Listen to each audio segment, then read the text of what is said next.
Assalamualaikum warahmatullahi wabarakatuh. Kembali lagi di channel Ngaji Akhir Zaman. Di video kali ini kami akan membagikan ceramah Gus Baha yang membahas tentang pentingnya belajar ilmu tauhid dan ilmu hakikat. Untuk lebih jelasnya, mari kita simak videonya sama-sama. Sekian dari saya. Wassalamualaikum warahmatullahi wabarakatuh. Salam NKRI. Perasaan saya juga seluruh ulama di dunia, saya ulang lagi, perasaan saya juga seluruh ulama di dunia, bahwa Islam masuk itu macam-macam sebabnya. Dulu kita tahu, kita sebagai warga Indonesia, Islam masuk itu ya dibawa orang yang agak kedonyan, ya kayak jenengan lah kira-kira gitu. Ya kayak mbak-mbak ini, ya agak-agak mata duitan gitu. Karena kita tahu rata-rata ahli sejarah mengatakan Islam di Indonesia dibawa kiai apa pedagang. Pedagang tuh nyari uang apa nyari dakwah kira. Ya semoga Anda mirip-mirip seperti itu. Ya jadi nyari uang karena ada nurani Islam sehingga tetap saja membawa Islam. Saya tidak tahu Islam Anda ala apa, tidak tahu, pokoknya mau ngaji ya berarti Islam ala ahli sunnah apa? Wal jamaah. Jadi ini penting saya utarakan bahwa Islam itu agama yang mudah difahami, sehingga dibawa pedagang saja ya kasil gitu.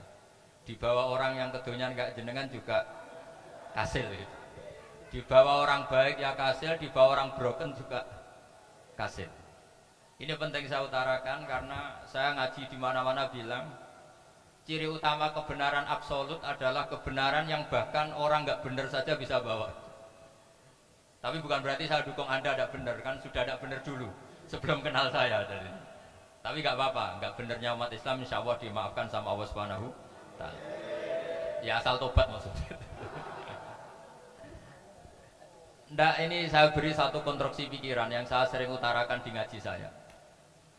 Sampai sekarang saya coba saya tes, ini kan di kampus ya, di apa bacanya ini Kim University yang global leader apa in the world itu. Ini keren lah, jadi acara ilmiah kita ditakdir di gedung apa?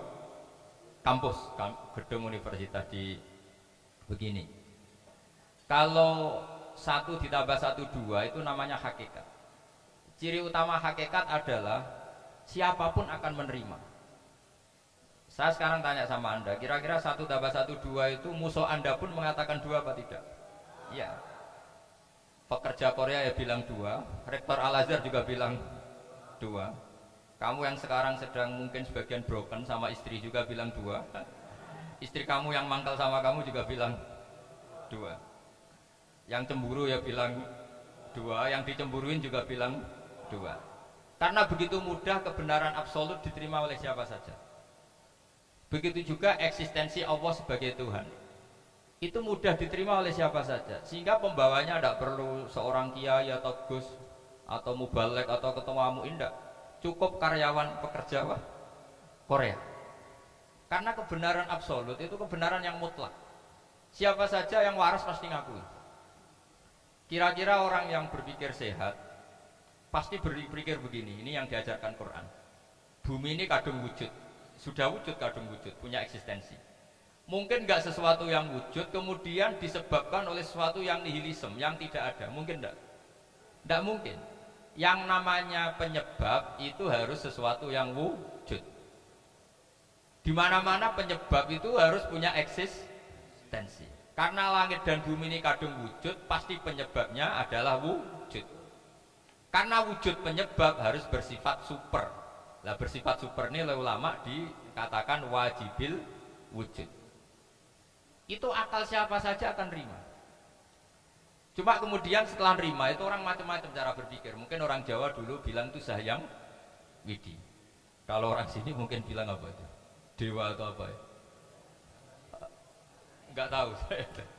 Karena itu yang teman sampai enggak teman saya itu. Tapi yang jelas begini, ini konstruksi ini harus kita jaga. Nanti saya bacakan teks hadisnya. Kebenaran sejati ciri utamanya adalah ada absolutisme, ada kebenaran mutlak.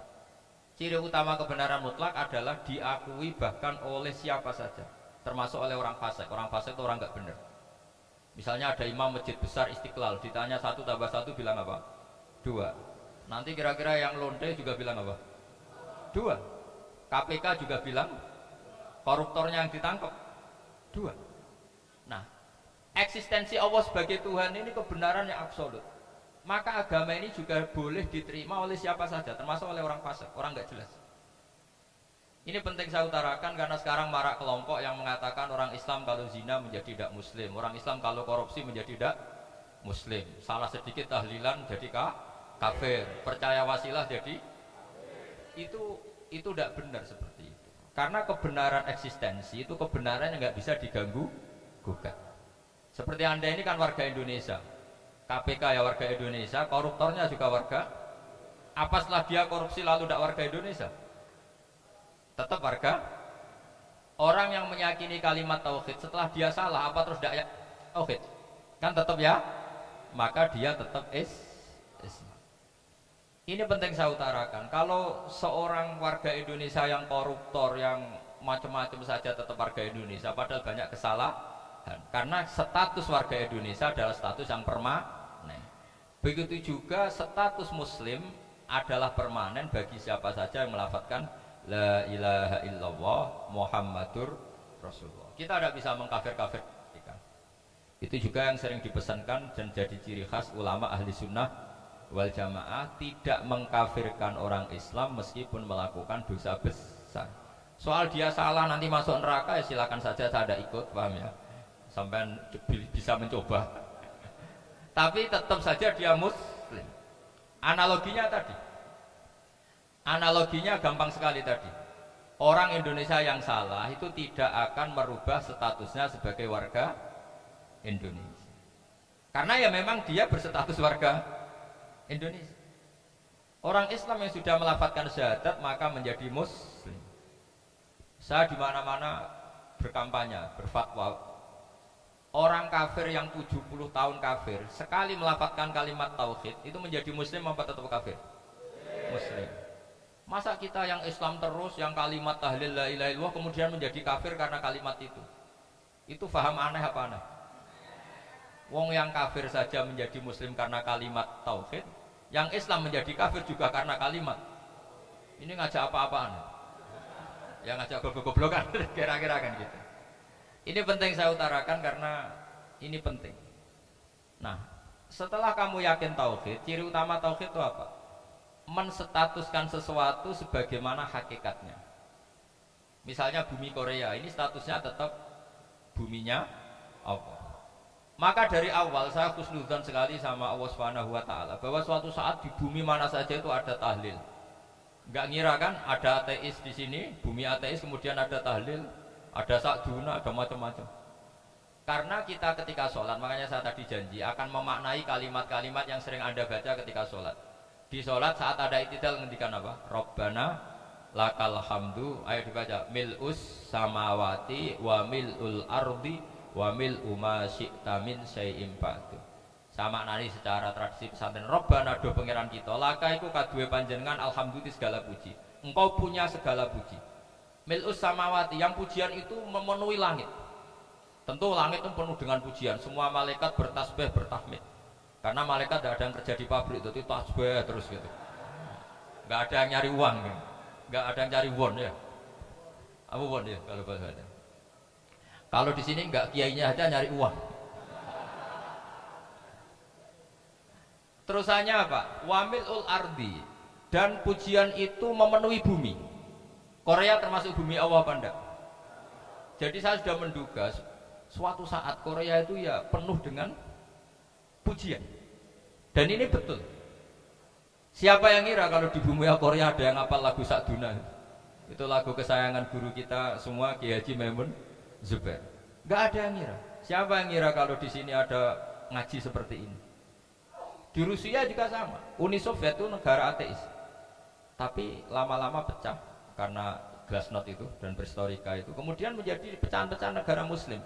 Ada Uzbekistan, Tajikistan, Ceknya, semuanya menjadi negara apa?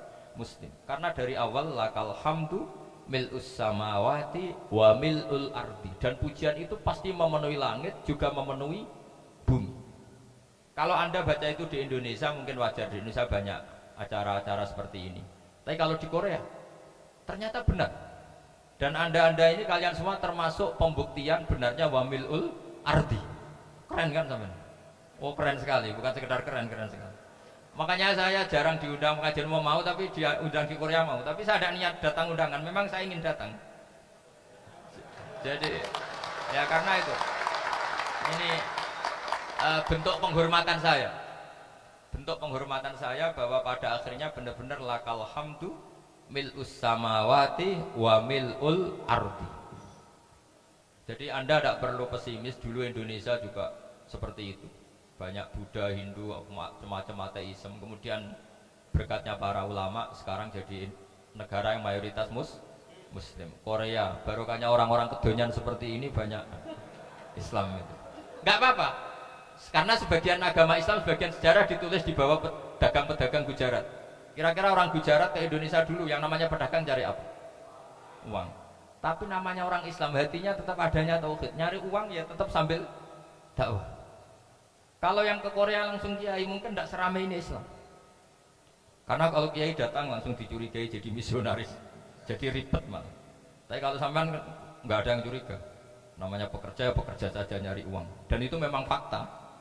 Cuma kadang ya sadar terus ya bagus lah seperti itu. Nggak apa-apa. Maksud saya ini saya memberi support, memberi tasjek bahwa Allah itu luar biasa. Jadi kalau ingin menyebarkan agamanya macam-macam. Kadang kiai tidak bisa mengislamkan orang, itu anak-anak mahasiswa pacaran itu banyak yang pacarnya itu masuk Islam. Tapi sampean jangan bilang pacaran halal, ya tidak pernah halal. Tapi Allah kalau menghendaki memberi hidayah itu jalannya macam-macam. Ada yang lewat kerja, coba yang bayangkan ada tahlilan di Korea itu semua kiai tidak pernah bayangkan. Tapi setelah banyak pekerja di sini, kemudian mereka insaf atau sedang insaf, tidak tahu ini.